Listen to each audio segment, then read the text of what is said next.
इस्लामी तारीख़ का मुताला करें तो हमें पता चलेगा कि तारीख़ के अंदर ऐसे ऐसे इस्लाम के मुजाहिद, जंगजू और सिपा सलार गुजरे हैं जिनकी मिसाल रहती दुनिया तक बाकी रहेगी।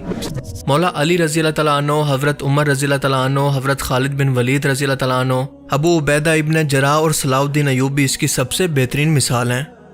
ये वो असल रियल लाइफ के सुपर हीरोज़ हैं जिन्होंने अपनी बहादुरी, समझदारी और मनसूबाबंदी से दुश्मन के दिलों के अंदर खौफ और हैबत पैदा कर रखी थी।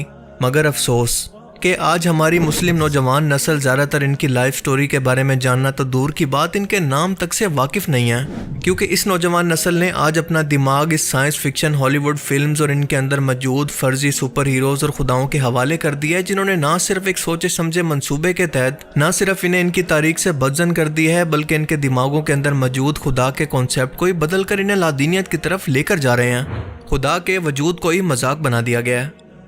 इस नौजवान नस्ल को इन साइंस फिक्शन फिल्म्स ने, सुपर हीरोज़ ने इतना इन्फ्लुएंस कर दिया है, इतना कंफ्यूज कर दिया है कि वो खुद के वजूद और खुदा की मौजूदगी पर भी सवाल उठा रहे हैं।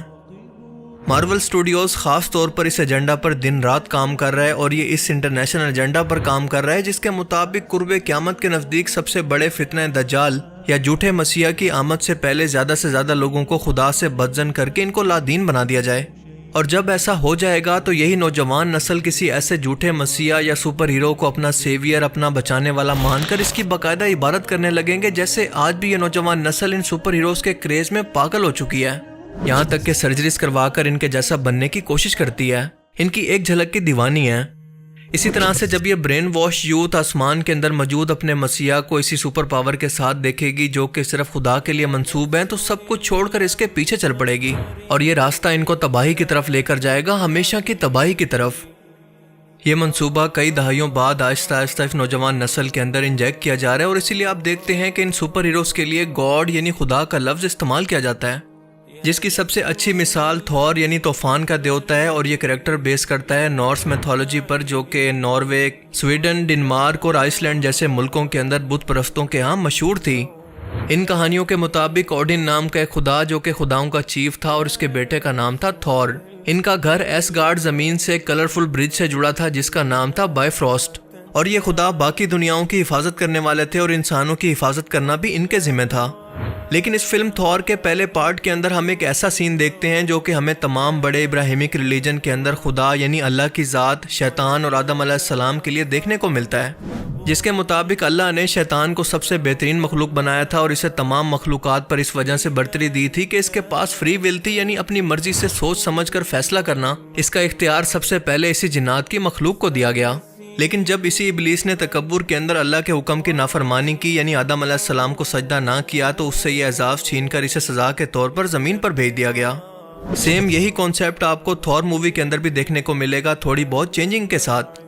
ओडिन अपने बाद अपने बेटे थॉर को अपनी बादशाहत देने वाला था, लेकिन इसके तकब्बुराना रवैये और अपने बाप का हुक्म ना मानने की वजह से इसे सज़ा के तौर पर इससे तमाम ताकतें वापस लेकर हमेशा के लिए ज़मीन पर फेंक दिया गया। Name of my father and his father before. I own it all, father.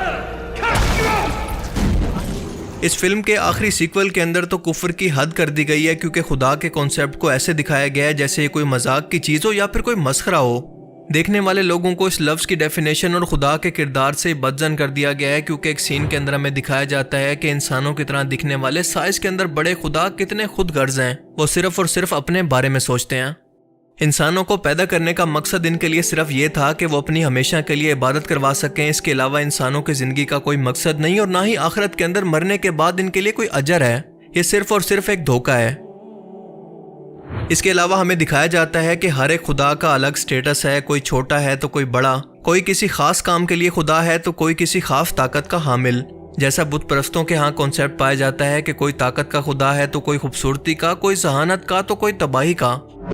खुदाओं की एक महफिल के अंदर जब थॉर जाता है तो वहाँ पर इन तमाम खुदाओं का खुदा ज़ूफ दिखाया जाता है, जो कि एक मिनी स्कर्ट के अंदर खड़ा लोगों को करतब से मुतासिर करता है। और कुछ लड़कियां हूरों के तौर पर इसके आसपास मौजूद होती हैं, जैसे जन्नत के बारे में बुत परस्तों का अकीदा है। आप बताएं कि ये खुदा के वजूद की तजलील नहीं तो और क्या है, ताकि लोग इस नाम को सीरियस लेना ही छोड़ दें और इनके ज़हन के अंदर इसी तरह के खुदा का वजूद सामने आए। ये सब कुछ आहिस्ता आहिस्ता देखने वाले लोगों के सबकॉन्शियस माइंड के अंदर महफूज हो रहा है और वो खुदा का वजूद भी ऐसे इमेजिन करने लगेंगे जैसा इन फिल्म्स के अंदर ये लोग दिखा रहे हैं।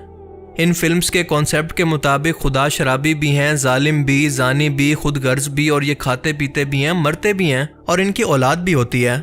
आप मुझे बताएं कि क्या ये डेफिनेशन होती है खालिक की, एक खुदा की? ये तो मखलूक की डेफिनेशन है जो कि पैदा होती है। इसी फिल्म के सीक्वल के अंदर एक इंटर्निटी नाम की एक ऐसी मखलूक को दिखाया गया है जो कि वजूद नहीं रखती, लेकिन इसे मार्वल यूनिवर्स के अंदर सबसे ज्यादा ताकतवर खुदा के तौर पर दिखाया गया है और फिल्म का विलन गौर इसके सामने झुककर इसको सजदा कर रहा है।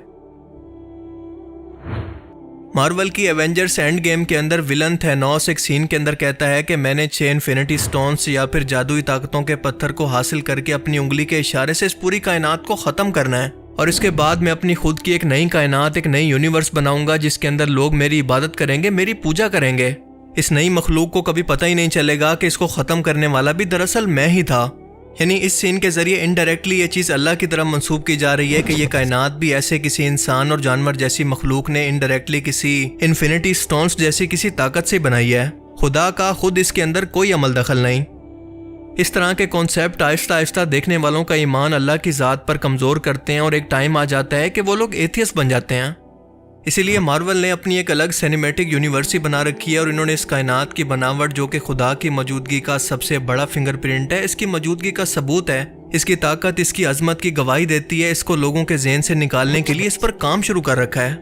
इवन के इटर्नल्स नाम की एक फिल्म के अंदर तो ये तक दिखाया गया है कि इस यूनिवर्स को और इसके अंदर मौजूद सूरज, चांद, सितारों को किसी खुदा ने नहीं बल्कि सेलेस्टियल नाम की एक मखलूक ने बनाया है जो कि अपने हाथों से इस एनर्जी को कंट्रोल करके इन सितारों समेत सियारों को और चांद को भी पैदा करते हैं। इसके अलावा ज़मीन पर जिंदगी के वजूद को भी पैदा करते हैं और इसको ख़त्म भी कर सकते हैं। सूरज, चांद, सितारे और खुद इंसान इनकी खिदमत के लिए और इनके राज के लिए बने हैं, इसके अलावा इनका कोई मकसद नहीं। इन सेलेस्टियल्स ने इंसानों के अंदर रहने वाले सुपर पावर्स रखने वाले इंसानों को भी पैदा किया है जिनको इटर्नल्स कहते हैं।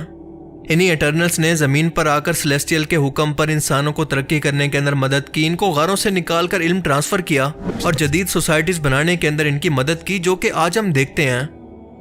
और ये सब कुछ इन सेलेस्टियल्स ने सिर्फ इसलिए करवाया ताकि इस ज़मीन पर इनकी औलाद को या फिर नए सेलेस्टियल को पैदा होने के बाद इस ज़मीन को तबाह कर दें।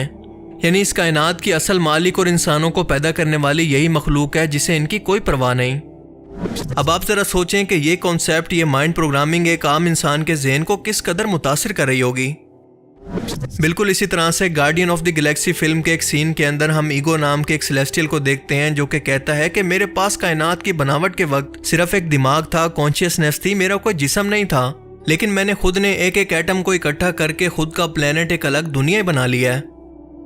आप मार्वल की किसी भी फिल्म को उठा लें, इसके अंदर आपको यही कुफरिया, लादीनियत और खुदा की तौहीन का कॉन्सेप्ट बिल्कुल कॉमन मिलेगा।